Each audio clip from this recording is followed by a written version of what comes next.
Hello friends, आज हम एक ऐसे युद्ध के बारे में देखने वाले हैं जो कि आज प्रेजेंट डे पे सोशल मीडिया से लेके टीवी चैनल्स पे हर जगह सिर्फ रशिया और यूक्रेन के बारे में, इसके बीच जो हो रहे युद्ध के बारे में चर्चा हो रही है। इसके बैकग्राउंड को समझेंगे ये युद्ध हो क्यों रहा है, किसकी गलती है और अभी प्रेजेंट सिचुएशन क्या है यूक्रेन में। A lot to know, a lot to discuss. और मैं हूं आपका दोस्त शिवेंद्र राजपूत। चलिए शुरू करते हैं। किसी भी युद्ध को समझने के लिए पहले उसका बैकग्राउंड जानना जरूरी होता है कि वो कैसा, पहले कैसा था, अभी कैसा है। तो जो आप प्रेजेंट डे यूक्रेन देख रहे हैं वो पहले इंडिपेंडेंट कंट्री ना होके यूएसएसआर का पार्ट होता था। और what is USSR? USSR is the union of Soviet socialist and Republic. Okay, तो ये यूएसएसआर इतना बड़ा यूएसएसआर होता था टोटल पूरे कंट्री मिला के। ये रशिया प्लस जो ये 15 कंट्री अलग अलग हैं, ये सब मिला के क्या फॉर्म करती थी? यूएसएसआर फॉर्म करती थी। यूएसएसआर बेसिकली फॉर्म हुआ था 1922 में, बट ये जो प्रोसेस जो बनने का समय लगा था 1917 से 1922 तक में, ये बनने का समय लगा था, लेकिन 1922 में यूएसएसआर फॉर्म हो गया था। और जो जाके इसका टाइम पीरियड था 1922 से लेके 1991 तक। इसमें कौन कौन सी कंट्री आती हैं? बेसिकली आर्मेनिया और जो ये यूक्रेन जो अभी युद्ध इसमें चल रहा है, लिथुनिया, उसके अलावा क्या कहते हैं, ये जितने भी नीचे वाले कंट्री हैं, कजाकिस्तान, उज्बेकिस्तान, ये सब किसके पार्ट थे? यूएसएसआर के पार्ट थे। इसके बाद जाके सन 1991 में यूएसएसआर 15 देशों में अलग हो गया, बढ़ गया। और इसी को इस नाम से जानते हैं, डिसोल्यूशन ऑफ यूएसएसआर इन 1991। ये रही वो 15 कंट्री जिसमें अभी भी सबसे बड़ा कंट्री है रशिया, और इसके अलावा जो बाकी 15 कंट्रीज हैं इसके साइड में कुछ यूरोपियन यूनियंस में आते हैं और कुछ एशिया में आते हैं। तो ये 15 कंट्री थे जो कि यूएसएसआर से अलग होके अब एक नई कंट्री बन चुके थे। लेकिन फिर भी इनके रिलेशन कुछ न कुछ मिलते जुलते थे। जैसे रशिया और यूक्रेन का रिलेशन इसमें था क्योंकि यूक्रेन में बहुत ज़्यादा नेचुरल गैस पाई जाती है और इसको रशिया का हार्ट भी कहा जाता है। और इसको छोड़ भी दे तो यूक्रेन और रशिया का ट्रेड बहुत बड़ा है। ओके, अब ये आपने बहुत ही ज़्यादा नाम सुना होगा कि NATO. What is NATO? Actually NATO को समझते हैं क्योंकि यूक्रेन का आपने रिपोर्ट देखा होगा तो वो बोल रहा था कि हमारी कोई मदद नहीं कर रहे हैं, इवन यूएस मदद नहीं कर रहा, अपनी आर्मी नहीं भेज रहा है और हमारी हेल्प नेटो नहीं कर रहा। तो what is NATO? Big question यही खड़ा होता है कि व्हाट इज नेटो? नेटो एक अलायंस है।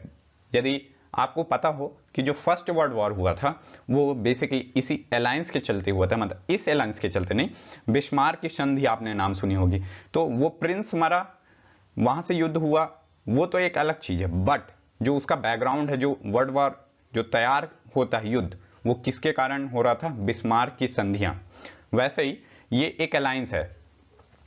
क्या अलायंस है? इसका फुल फॉर्म है नॉर्थ अटलांटिक ट्रीटी ऑर्गेनाइजेशन और ये फॉर्म हुआ था 1949 में।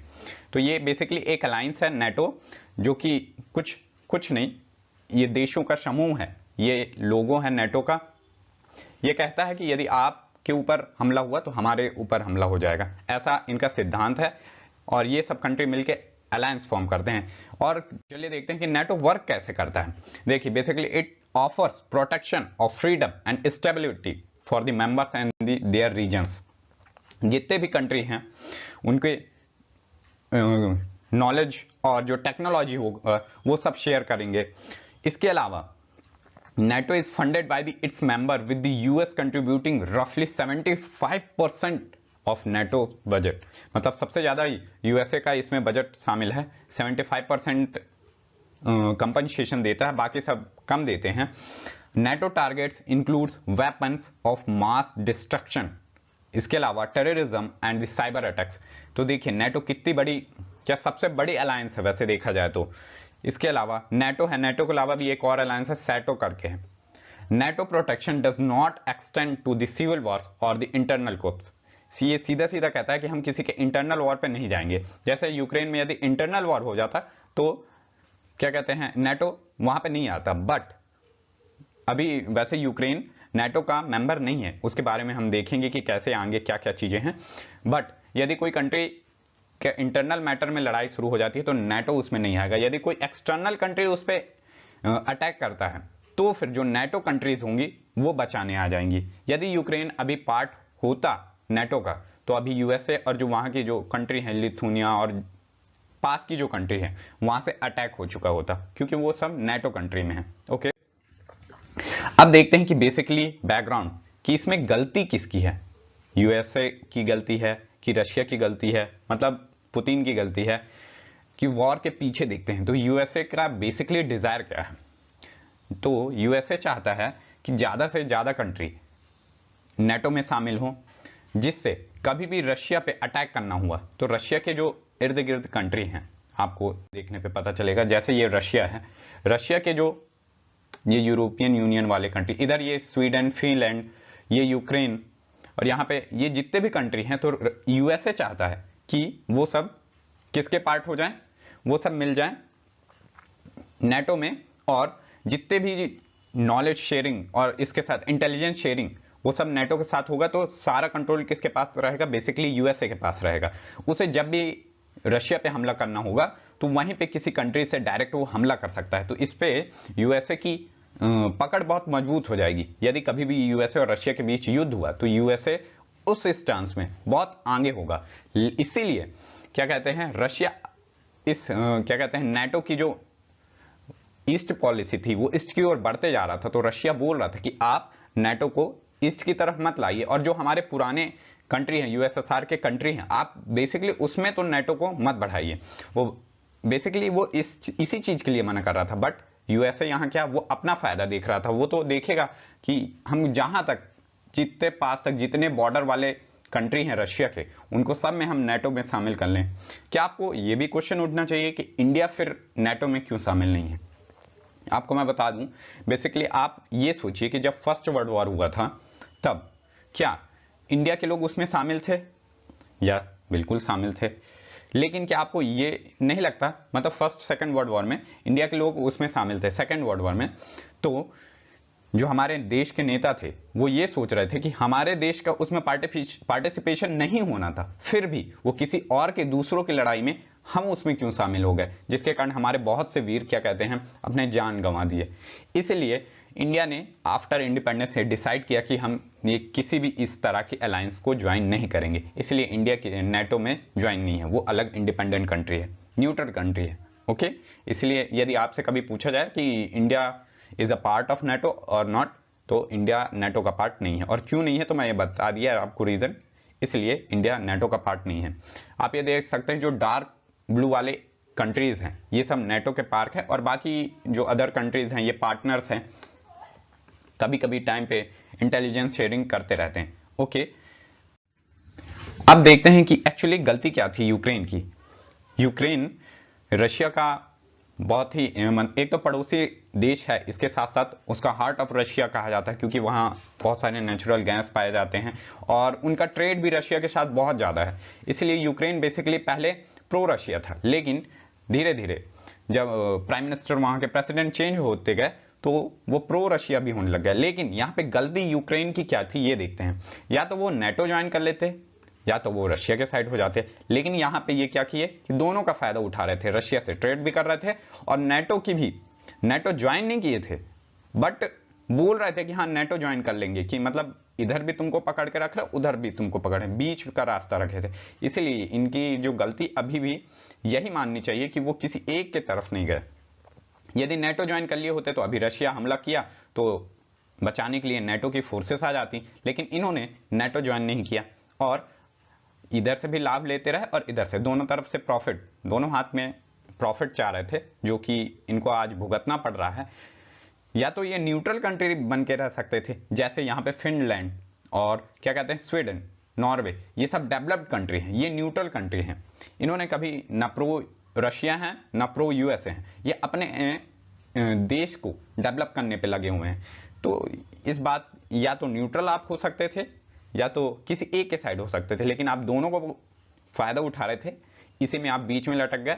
आपको ना यूएसए मदद कर रहा है ना नेटो मदद कर रहा है, और रशिया उल्टा क्या कहते हैं आप पे हमला बोल दिया। अब ये भी देख लेते हैं कि रशिया क्यों हमला करना चाहता है।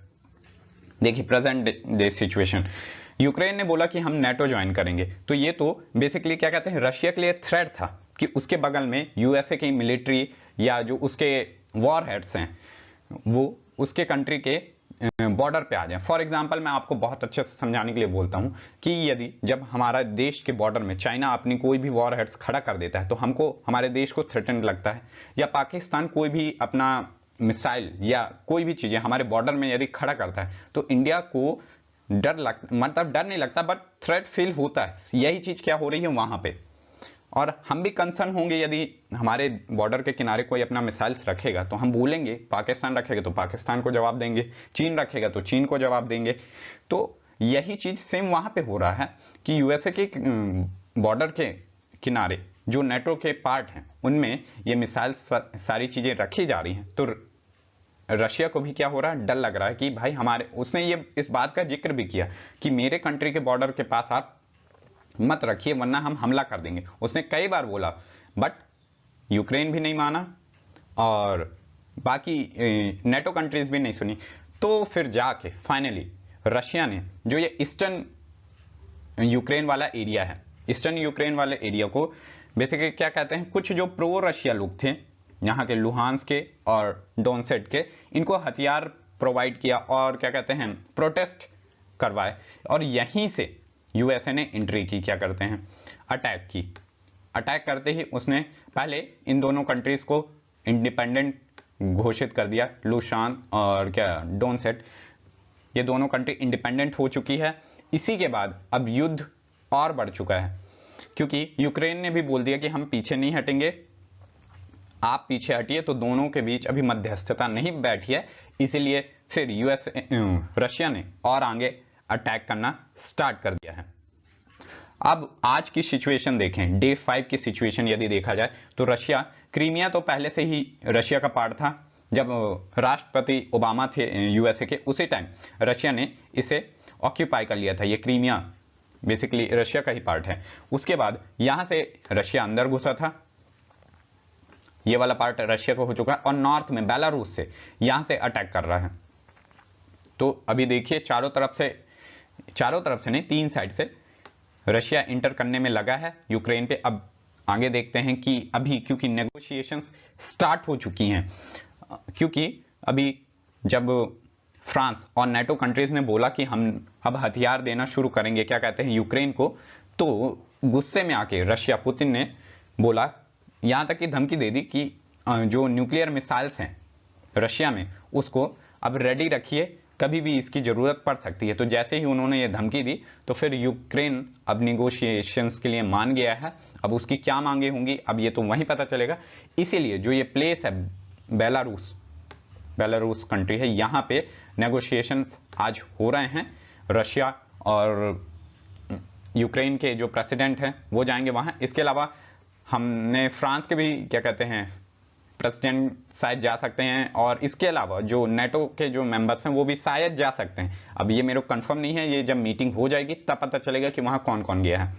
ओके, और ये पूरा समरी था कि यूक्रेन और रशिया वॉर क्या चल रहा है और एक्चुअली जो बैकग्राउंड में किसकी गलती है, या आपको क्या लगता है कि कौन जिम्मेदार है, यूएसए जिम्मेदार है या रशिया की गलती है, रशिया को पीछे हट जाना चाहिए, या आपको लगता है कि यूक्रेन की गलती है? आप क्या सोचते हैं कमेंट बॉक्स पे जरूर लिखिएगा। और आपने यदि आज कुछ भी जाना हो तो इस वीडियो को लाइक कीजिए, सब्सक्राइब कीजिए एंड शेयर कीजिए। At last but not the least, Shivendra Rajput signing out.